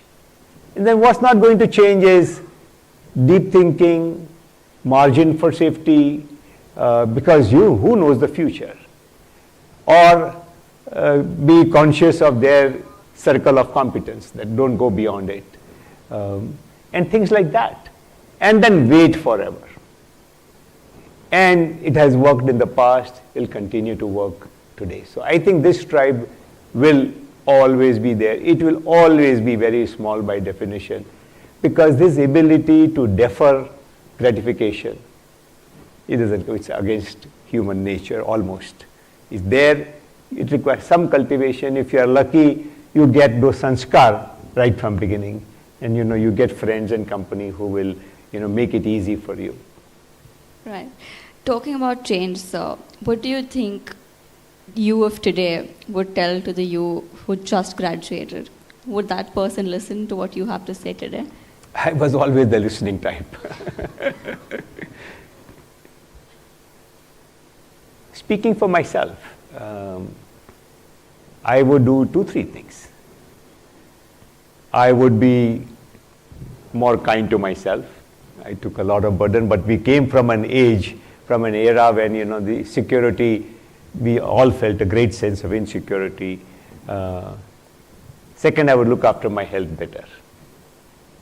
I would have more fun, and one of my very dear colleagues, Manish Chukhani, taught me a lot, how to have fun. You can, in the worst of circumstances, he'll laugh.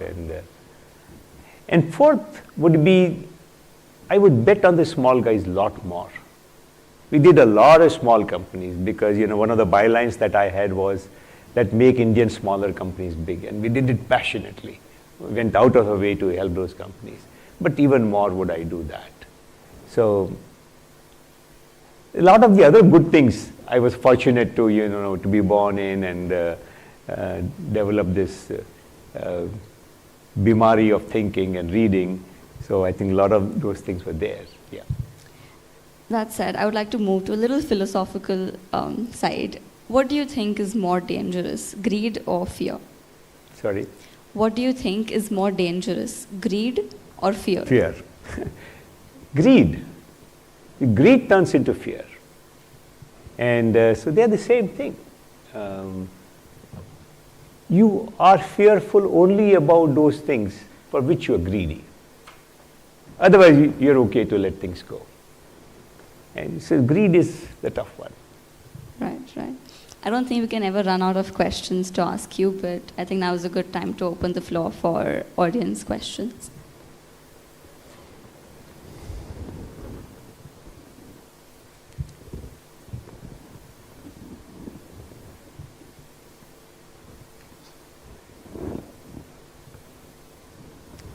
Somebody raised a hand. I can see one there.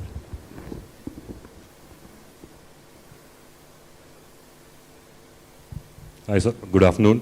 Good afternoon. In one of our many interactions at Flame, when you spoke to all of us, you mentioned that your passion will follow after you make money, right? So all your passion in terms of photojournalism, etc., all works after you make money and you're successful in life. Could you expand? And has there been any change in thoughts after 15 years? So I don't remember the exact context in which this was said but it's a very practical thing that some money has great value and great money has poor value. And therefore in that sense, that once you have taken off, you got some security, it's easier to follow one's passion. And you get a lot more community support, family support. You also feel more sure. So the risk of just pursuing your passion when you haven't had any success or money is much, much harder. So I may have said that in that context, and I don't have a second thought on that.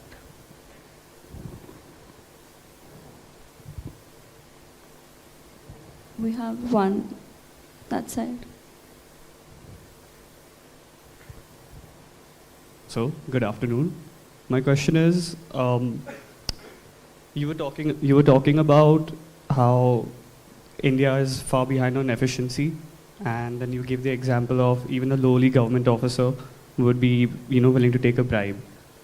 Being part of, most of the audience being part of the 1%, we exploit the system a lot.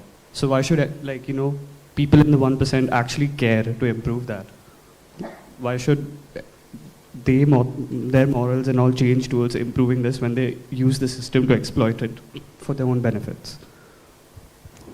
Could you explain that to me? I have some difficulty in hearing.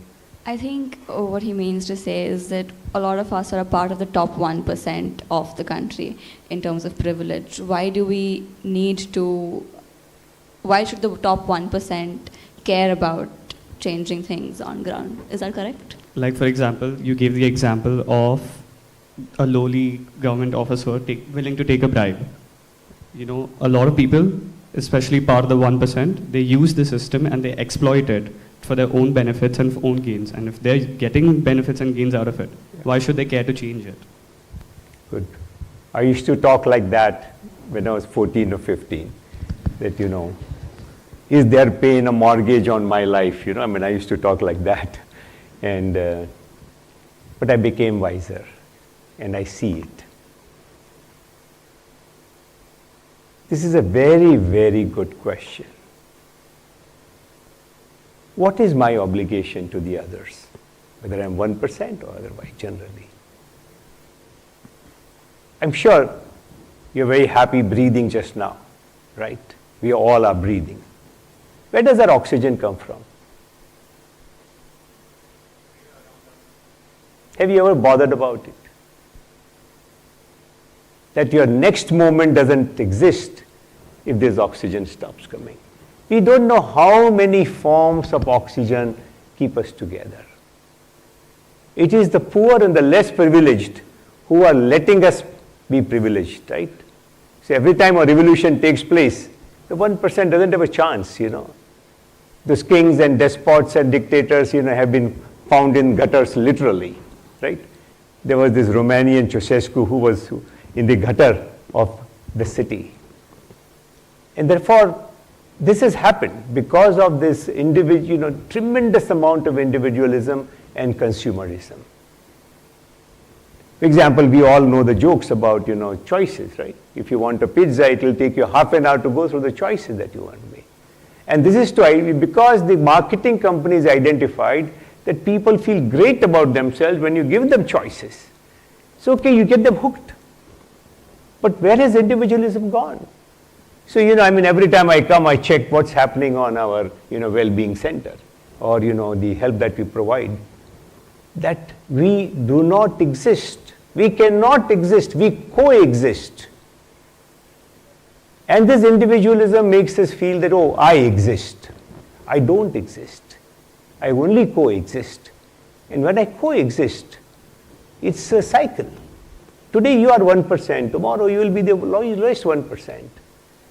And therefore, unless I cultivate the whole environment, right? When SDGs and United Nations passed a resolution about environmental protection, I do not understand the environment because it's a game.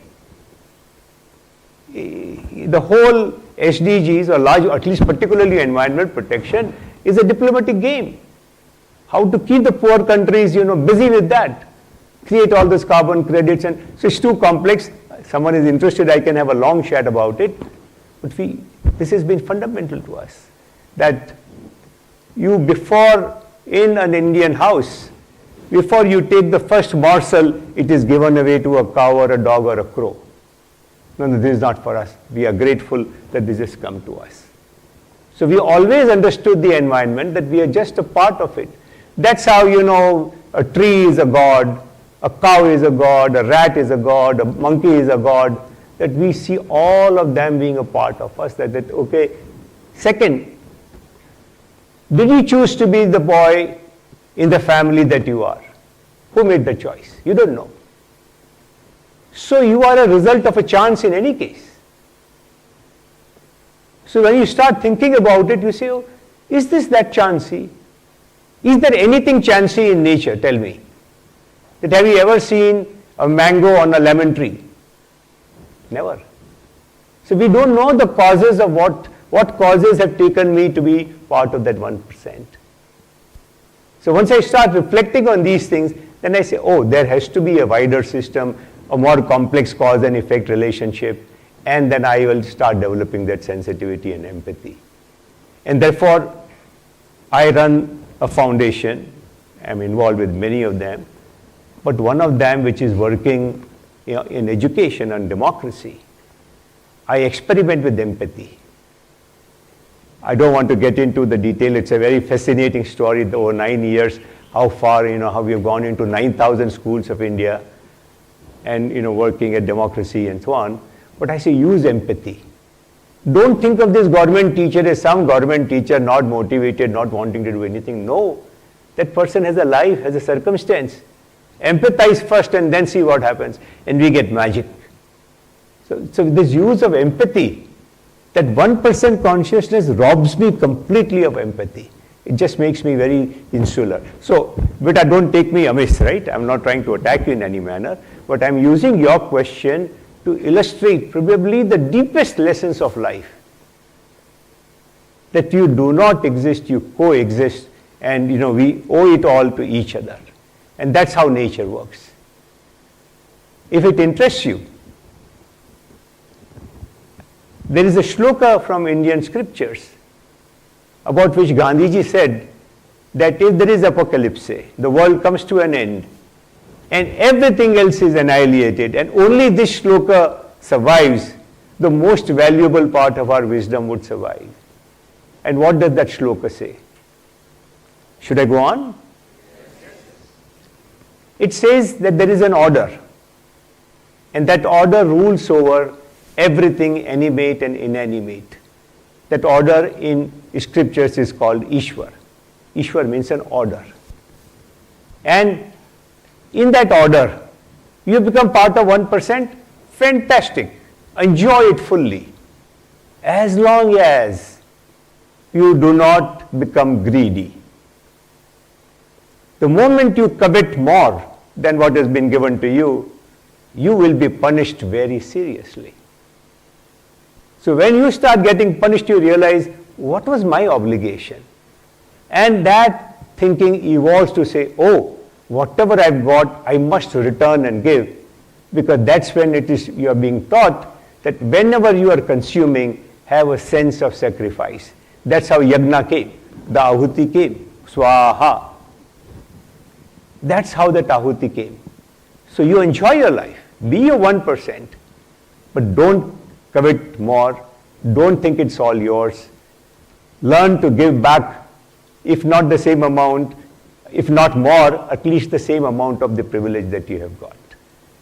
And then there is, the next discovery is, when you give, you find only true happiness can come from giving. It's an experience you have to go through. So that that when you give, what happens to your consumption? Your consumption gets elevated. So just as a friendly, right? You're having something very nice and you share it with a friend. Tell me, when is the greater joy, when you're having it all by yourself or when you share it with a friend? It is ingrained in nature. So that's how it works.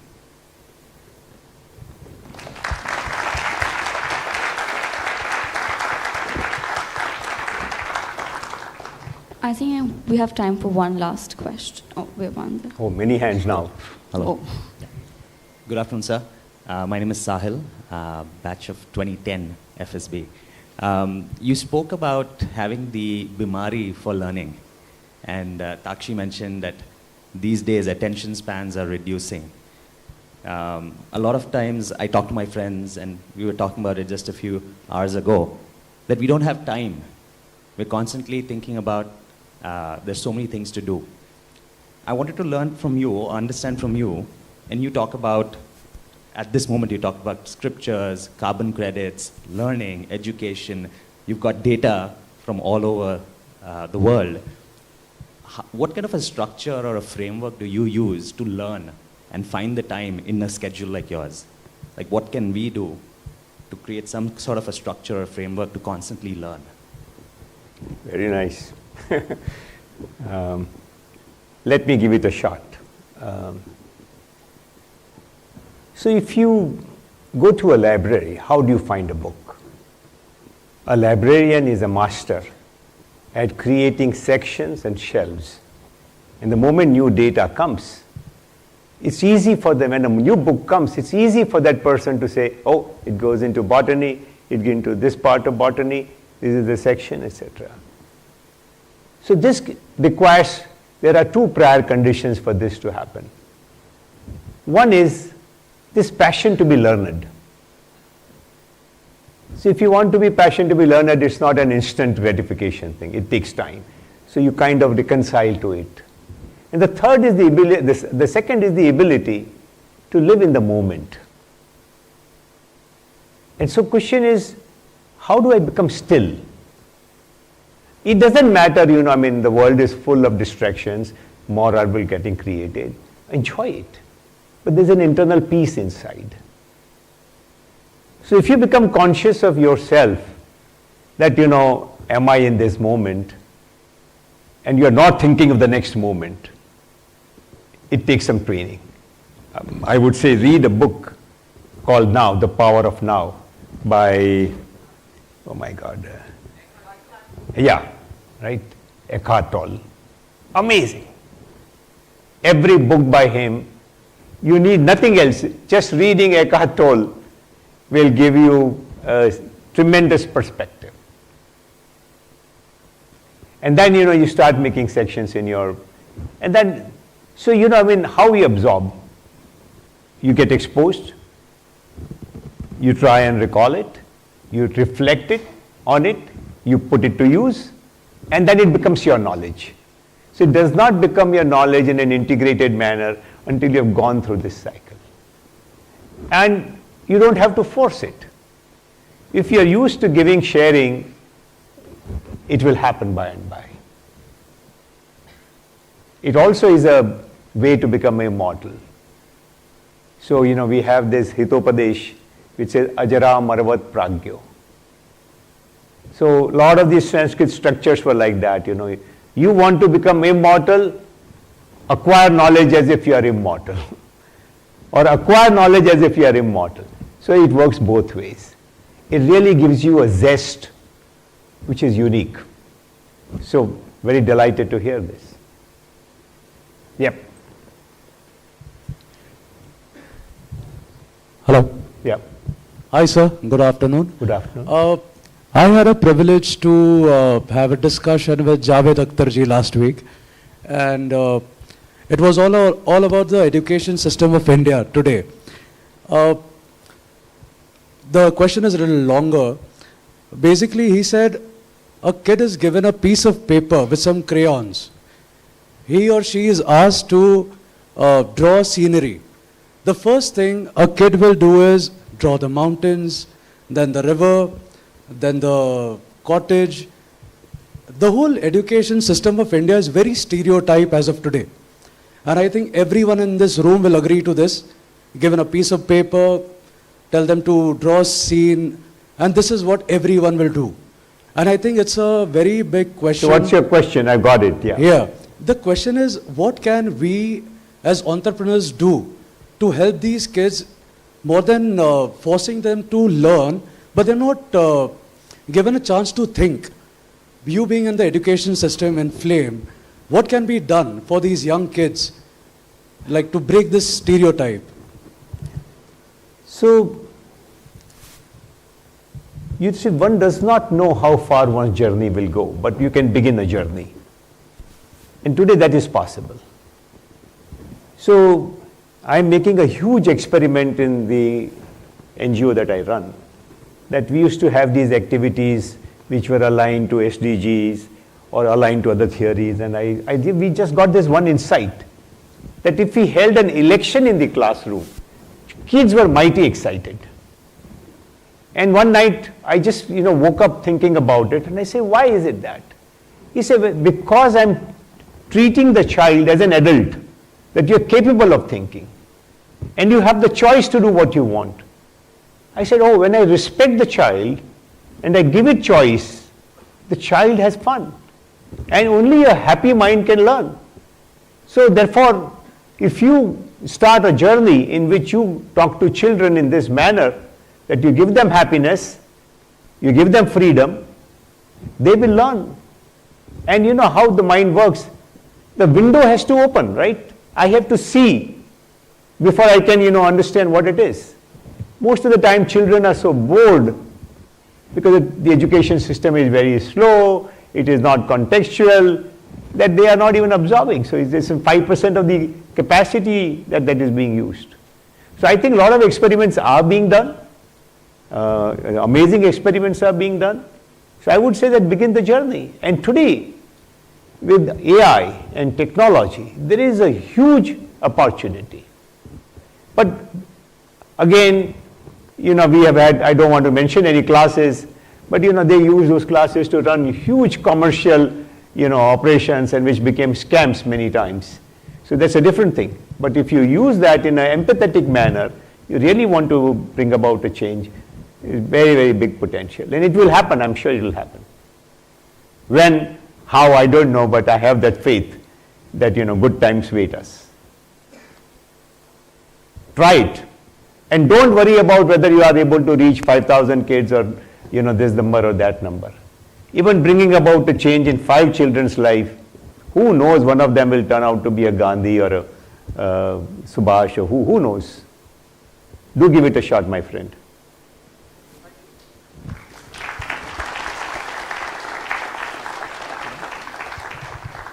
We'll take one last question. Hello, sir. I'm Gaurav Choraria from FSB 2014-16. I had a question. So let's say you have been in your illustrious career, you have been a hardcore capitalist or a businessman. Is it possible that bhay, krodh or lalsa se mukt, matlab, like devoid of all these feelings, is this possible to attain for a businessman? To be away from bhay, krodh in terms of business and still be a hardcore capitalist? Absolutely. How do you manage that? Because if you understand capitalism as more, then it becomes difficult to reconcile. If you understand capitalism is excellence, it becomes easy to understand. To me, capitalism is really the most evolved state of human beings because it's based on nature. Just as in nature, very crude version of capitalism is called survival of the fittest, right? So in capitalism, it's a profit motive. And what is a profit motive? Profit motive means I get more than what I give. I have my realization greater than my cost. So now how will that happen over a long period of time? It'll happen only if I provide quality. If there is something different about me.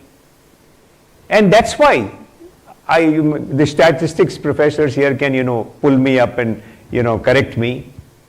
But isn't it amazing that in every sample, right, in every population, you will find some specimens which are outliers, right? 4 sigma, 5 sigma, 6 sigma, whatever it is. So the nature craves excellence. Why? Because it tests the whole system. It pushes the whole system. That how good can it become? How good can it become? Have I actually put into design what is optimum? And therefore, when the capitalist sees this, that I be famous for my times, I be famous for all times, do I create a legacy which can continue to generate money and profit in the future? He thinks very differently. So your lalsa is there, but your lalsa is refined, it's sublimated, it works at a very different level. So I think when a capitalist, that's what, say, for example, Warren Buffett. Warren Buffett says it all beautifully, those two wise men, they are gods. How beautifully he says, firstly he says, it's all luck. I won the ovarian lottery, first he says. Then he says, I know only one thing, which is to allocate capital. I enjoy my work, I'm 95, I still go to office dancing. And what does he do with that capital? He says, I'll give it away. So he says, I'm a part of a cycle in nature where I've been taught this function and I want to perform this function to the optimum. And look how, when billions are being shaved up by the new tech companies, Berkshire Hathaway is growing in market capitalization. It's all about long term, about not being greedy, this, that, etc. They're fine examples. Does it answer it, Shri? But it comes over a period of time, right? But it can't be taught. It has to go rigorously through maybe hardship and maybe difficult experiences. Only then you can attain that maybe. So tell me, a blind man suddenly gets a chance to open eyes. Does he see the world in one go, or it's a matter of time? It's a matter of time again, yeah. It's a matter of time? I just see it. I see the color, I see the density, I see the dimensions. So I think the journey begins the moment I see this truth. Oh, it's about excellence, it's not about collection. It's not about hoarding. And that's how sharing, right? A good capitalist does not hoard, he shares. He'll share his ideas, he'll share his capital. All traditional communities in India have a tradition. If you come to Bombay, you are a Kutchi. You're a Kutchi. No, you're a Kathiawadi, so maybe it happens there also. Other members of the community will give you initial capital, isn't it? They say, no, you also come up. I have gone, you also come up, because that's how somebody helped me come up. So this sharing, you share your ideas, you share your experiences, you share whatever, etc., and then you find it grows, it multiplies. So I think this stability to think deep term, as her question on long term, this long term is a small community. And I welcome each or one of you here into that community.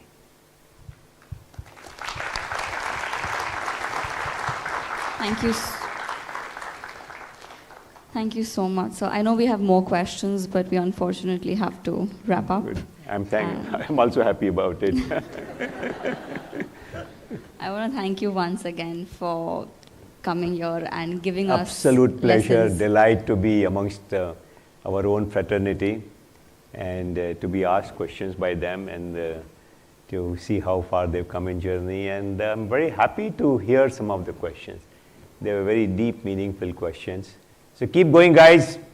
Welcome again.